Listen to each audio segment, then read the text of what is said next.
ቸኳላቅም የኔ እናት ድንገት መጥቼ ነው። እግዚአብሔር ይጠብቅልኝ፣ መድኃኔዓለም ይጠብቅልኝ። ይሄን መንግስት አውሎ ያግባው።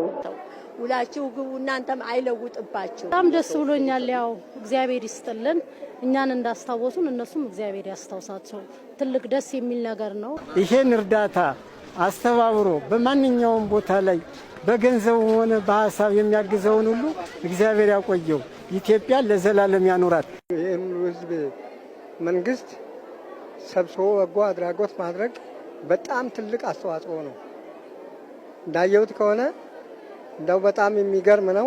ልጆችን እያስተማረ እየመገበ ማቆየቱ፣ ሁለተኛ ደግሞ ደካሞችን ድካማ ያለባቸውን ደካሞችን እየጠራ እንደዚህ መመገቡ በጣም የሚያስደስት። ደሃን የሚጠብቅ መንግስት እግዚአብሔር ይጠብቀው፣ ኢትዮጵያ ያኖርልን። በሷ ላይ ነው ሁላችንም የምንደሰት። በዓል ሲሆን እንደዚሁ ሁልጊዜ ይጠሩኛል፣ ያስታውሱኛል።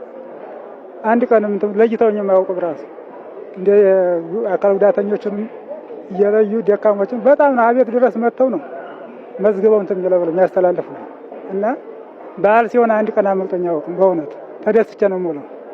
እግዚአብሔር ከዚህ የበለጠ በረከት ሰጥቷቸው እኛን አይተው ለዚህ በመብቃታቸው ደግሞ እኔ እግዚአብሔር በከፍተኛ ደረጃ ወረታቸውን ይመልስልው። ባህሉን እኛ ተደስታችሁ ለመዋል ያብቃችሁ። ደግሞ ለሚቀጥለው ዓመት በሰላም ያድርሳችሁ።